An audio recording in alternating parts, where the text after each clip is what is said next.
Beberapa minggu kemudian, apa yang sedang dilakukan Damar itu bukan sekedar hanya pengguna. Perlahan, ia mulai menerima beberapa tamu asing di malam harinya. Tamu itu berasal dari berbagai tempat dan penampilan mereka cukup mencurigakan. Salah satunya adalah seorang lelaki dengan menggunakan jaket tebal dan tatapannya juga mencurigakan. Ia sedang melakukan semacam transaksi karena ada sebuah amplop yang berpindah tangan. Kembali lagi bersama Let's Go Story. Sudah waktunya buat aku membacakan kisah gelap kriminal, dan ini adalah kisah gelap kriminal pertama di bulan Ramadan. Kemarin kan cerita malam horor pertama di bulan Ramadan, dan ini adalah kisah gelap kriminal pertama di bulan Ramadan. Kisah kriminal yang akan aku bacakan hari ini berjudul Warisan Dosa. Kisah ini menceritakan tentang anak remaja yang menggunakan narkotika, dan semua itu adalah pemberian dari ayahnya. Penasaran sama cerita lengkapnya? Tonton terus sampai habis. Dava selalu dikenal sebagai anak yang pendiam. Dava sekarang duduk di bangku sekolah menengah atas, dan dia bukan tipikal anak yang suka membuat onar. Nilainya biasa aja, nggak terlalu menonjol tapi juga nggak terlalu buruk. Di sekolahnya yang terletak di tengah kota, yang notabene sekolah agak terpandang, ia lebih sering menundukkan kepalanya daripada banyak berbicara. Di tengah kota yang penuh keramaian itu, tidak pernah ada yang tahu kalau setiap malam di rumah sederhananya, dengan cat yang mulai memudar, ia sedang menyaksikan sesuatu yang perlahan menghancurkannya. Dava adalah anak tunggal dan piatu. Kini ia hanya hidup berdua dengan ayahnya. Ayahnya yang bernama Damar dulunya adalah seorang supir truk antar kota. Setelah sebuah kecelakaan yang merenggut pekerjaan dan harga dirinya, kini kehidupan mereka mulai berubah. Damar jadi sering murung, mudah marah, dan jarang keluar. Ditambah kepergian dari sang ibu membuat mereka berdua harus merasakan kesunyian yang begitu berat. Di suatu malam, secara tidak sengaja, Dava melihat ayahnya yang sedang duduk di kursi makan yang ada di dapur dan sedang menyusun serbuk putih di atas piring kecil. Tangan Damar seakan gemetar, tapi matanya tampak kosong seolah sudah tidak peduli lagi pada dunia. "Ayah capek, Dav," katanya cukup lirih saat menyadari kehadiran Dava di ambang pintu. Damar melanjutkan perkataannya jika apa yang ia lakukan itu supaya ia bisa tidur. Dava tidak paham dengan apa yang dimaksud dengan ayahnya, tapi pada saat itu, sebagai anak remaja yang normal, rasa penasarannya adalah pintu yang paling mudah terbuka. Meski begitu, Dava tetap diam sambil terus memandangi Damar. Beberapa minggu kemudian, apa yang sedang dilakukan Damar itu bukan sekedar hanya pengguna. Perlahan, ia mulai menerima tamu asing di malam harinya. Tamu itu berasal dari berbagai tempat dan penampilan mereka cukup mencurigakan. Salah satunya adalah seorang lelaki dengan menggunakan jaket tebal dan tatapannya juga mencurigakan. Ia sedang melakukan semacam transaksi karena ada sebuah amplop yang berpindah tangan. Amplop yang berwarna coklat itu terlihat cukup tebal. Pada saat itu, Dava melihat semuanya dengan jelas. Seakan memang sudah digelapkan dengan uang dan kenikmatan. Tak berselang lama, ketika rumah mereka sedang lampu mati, Damar berbisik kepada anak sematawayangnya. "Kamu sudah besar, Dav. Kalau kamu bantu ayah, kita bisa hidup lebih baik." Bisikan pada malam itu terus membekas di telinga dan pikiran Dava. Kehidupan mereka memang kurang baik, dan kalau dilihat jika mereka mendapatkan uang lebih banyak dan lebih cepat, kenapa Dava harus diam saja dan tidak membantu ayahnya? Tanpa ragu, Dava mulai mencoba membantu ayahnya. Awalnya, ia hanya diminta untuk mengantar paket kecil ke alamat tertentu. Damar juga mengatakan kepada Dava kalau itu adalah obat yang sangat dibutuhkan oleh orang-orang, dan Dava juga gak pernah bertanya lebih jauh. Ia berusaha untuk percaya kalau itu memang beneran hal yang baik. Seiring berjalannya waktu, dengan mudahnya uang mulai berdatangan, lebih banyak dari sebelumnya. Itu semua membuat mereka jadi bisa membeli kebutuhan rumah tanpa harus hutang di tetangga lagi. Bahkan Dava juga bisa mengganti sepatu sekolahnya yang robek, dan dibalik itu semua, Damar perlahan menjuruskan Dava lebih dalam lagi. Walaupun kini kehidupan mereka terbilang mulai baik, namun entah kenapa di setiap malam Dava merasa gelisah dan gampang lelah. Damar yang melihat adanya sesuatu di diri Dava, ia mencoba menyodorkan bungkusan kecil itu kepada Dava. "Cobalah sedikit, biar kamu tahu rasanya. Biar kamu juga gak terlalu takut," ucap Damar dengan santainya. Awalnya Dava merasa ragu, namun tatapan ayahnya yang tajam membuat Dava berpikiran jika itu bukan sebuah permintaan, itu hanya supaya Dava tahu bagaimana rasanya. Di malam yang selalu tenang itu, Dava membuka bungkusan kecil itu, melakukan seperti apa yang ayahnya lakukan, dan perlahan ia menghirupnya. Apa yang Dava rasakan pada saat itu terasa sangat berbeda. Rasanya hangat, menjalar dengan cepat. Dunia terasa ringan dan beban seakan hilang. Untuk pertama kalinya sejak ibunya meninggal, Dava tidak merasakan sebuah sakit yang berarti. Namun di sisi lain, tepat pada saat itu, awal kehancuran pun terjadi. Hari-hari berikutnya, Dava mulai menggunakan barang itu lebih sering. Awalnya memang disuruh, tapi lama-kelamaan tubuhnya seakan meminta dan otaknya seakan mengemis untuk menggunakan itu. Dava merasa memang jika menggunakan barang itu semua terasa tenang dan damai. Itu semua akhirnya berpengaruh ke sekolahnya. Dengan ketenangan yang ia dapat malah membuat nilainya anjlok. Dava berubah menjadi anak yang mudah marah, dan perubahan Dava juga berhasil sampai dipanggil guru BK beberapa kali. Tapi ia selalu diam dan tidak menggubris panggilan itu. Di lingkungan sekolahnya tidak ada satupun yang tahu jika ia sedang sekarat perlahan. Berbulan-bulan bisnis serta kegiatan yang dilakukan ayah dan anak itu berjalan dengan mulus. Bungkusan kecil itu mampu merubah kehidupan mereka, dan dengan itu perlahan mereka mulai terlena. Namun di sisi lain, Damar mendengar dari temannya kalau area rumah Damar sudah diincar oleh polisi. Karena polisi pun juga sering mengincar jaringan-jaringan kecil yang beroperasi di wilayah itu. Nama Damar pun akhirnya muncul di beberapa laporan intelijen. Teman-teman Damar mulai memperingatkan jangan terlalu mencolok karena laporan intelijen menuliskan jika Damar telah melibatkan anaknya sendiri. Maka dari itu, pada suatu sore saat Dava hendak mengantar paket lebih besar dari biasanya, Damar berpesan agar terus berhati-hati.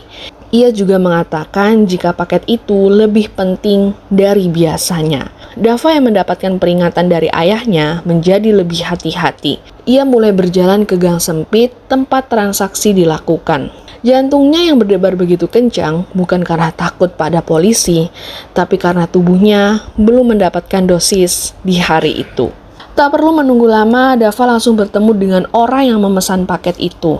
Perlahan, ia menyerahkan paket pada pria bertopi itu. Namun, belum sempat diterima, terdengar suara sirine polisi yang memecahkan udara. Segerombolan polisi datang dengan menodong senjata ke arah Dava. Pria bertopi tadi lari tanpa membawa paketnya, dan Dava tertangkap dengan barang bukti di tangannya. Tanpa menunggu lama, Dava digiring ke kantor polisi tanpa adanya perlawanan. Setibanya di kantor polisi, Dava langsung dicecar berbagai pertanyaan. Yang salah satu pertanyaannya adalah, "Siapa yang menyuruh kamu?" Mendapati pertanyaan itu, Dava hanya terdiam lama dan terlintas wajah ayahnya serta suaranya yang selalu berkata, "Kita harus bertahan hidup." Tanpa berpikir panjang, Dava akhirnya menjawab, "Aku sendiri yang melakukannya." Dengan adanya pengakuan dari Dava, penyelidikan tidak berhenti sampai situ. Ponsel Dava disita dan polisi memeriksa jejak panggilan dan menyamakan dengan pengawasan mereka sebelumnya.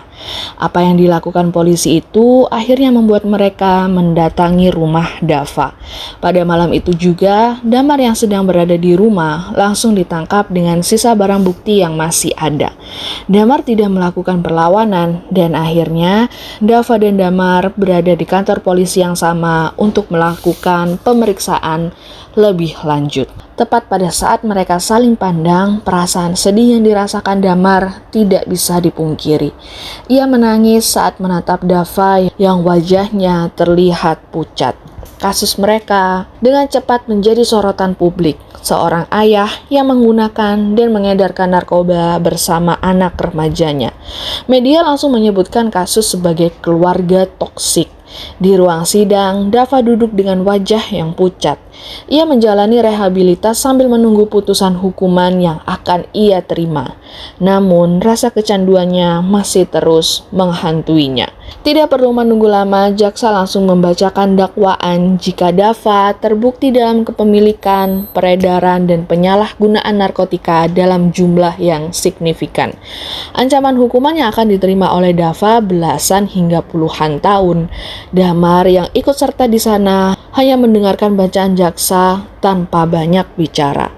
Pada saat pembelaan tiba, pengacara menyampaikan bahwa Dava adalah korban eksploitasi orang tua. Ia masih di bawah umur saat pertama kali dilibatkan.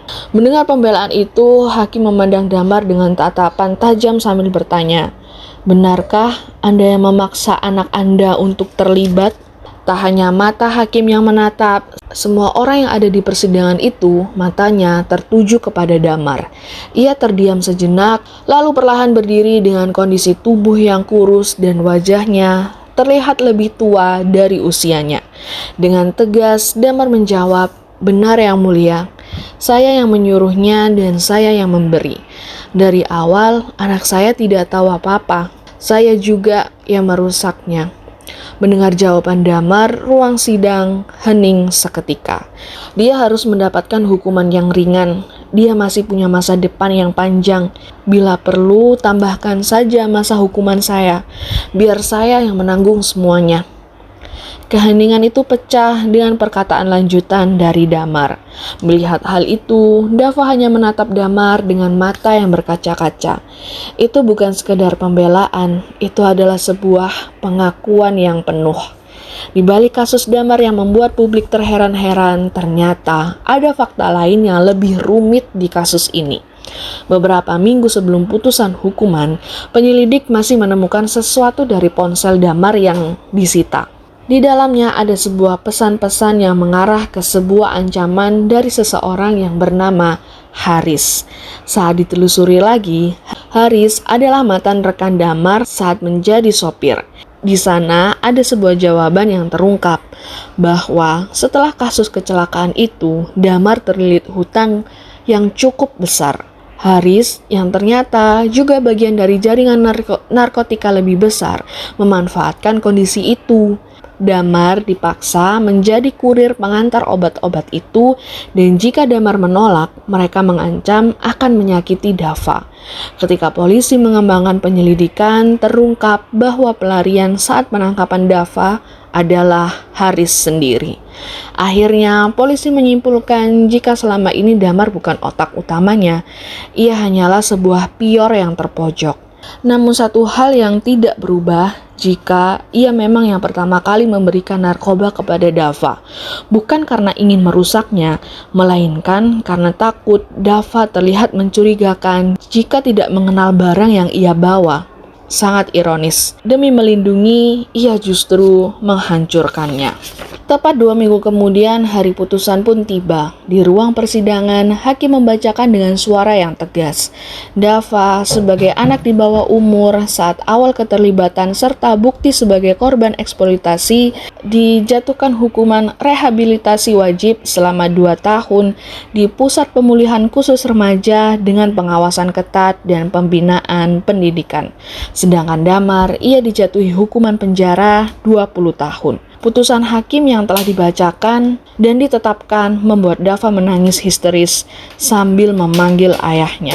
Damar yang mendengar itu, ia hanya menoleh sedikit ke arah Dava sambil tersenyum tipis. Hiduplah lebih baik dari ayah. Tak lama kemudian, Damar digiring keluar dari ruang sidang dan ia sempat berbisik pada pengacaranya satu kalimat yang tak pernah sampai ke telinga Dava. "Tolong pastikan Haris tertangkap. Jangan ada anak lain yang bernasib sama seperti Dava." 1 tahun kemudian, jaringan Haris berhasil dibongkar. Ia ditangkap setelah menjadi buronan panjang.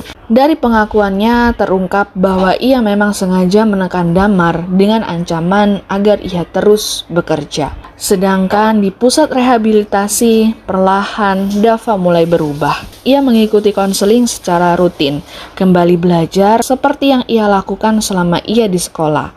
Bahkan ia mulai menulis tentang pengalamannya. Dari kejadian yang telah ia alami, Dava menyadari satu hal yang pahit, bahwa ayahnya memang korban keadaan, tapi tetap menjadi pelaku atas dirinya, dan kebenaran itu tidak mudah untuk diterimanya. Namun, seiring berjalannya waktu dibarengi usianya yang bertambah, Dava mulai menerima dan memaafkan segalanya. Tepat pada hari ulang tahunnya, Dava mengirimkan surat kepada ayahnya, dan isi surat itu sebuah penerimaan dari Dava secara dewasa dan dukungan untuk Damar jika hukumannya bukan sekedar kesalahan yang terus diikuti, tapi sebuah pelajaran untuk hidup lebih baik lagi. Di balik jeruji besi, Damar yang membaca surat itu merasakan getaran haru di seluruh tubuhnya. Ia tahu jika ia tidak bisa memindahkan hukuman anaknya ke dirinya sepenuhnya, karena hukum tidak bekerja seperti itu. Namun, dalam satu hal, ia telah berhasil mengambil semua kebencian dunia agar anaknya masih punya kesempatan untuk ditebus. Dan disitulah ironi terbesar dari cinta yang salah arah. Kadang yang kita sebut perlindungan adalah racun yang paling mematikan. Di kehidupan yang semakin berat ini memang harus melakukan banyak cara supaya tetap bertahan hidup, tapi bukan dengan cara seperti ini. Semoga cerita ini bisa buat kalian pelajaran. Gimana sama cerita kali ini? Coba komen di bawah. Oke, sekian dulu kisah gelap kriminal hari ini. Bantu buat like, komen, dan subscribe. Juga jangan lupa buat nyalakan notifikasi lonceng biar kalian tahu kalau aku punya cerita dan kisah baru. Sampai ketemu di cerita dan kisah berikutnya. Bye-bye.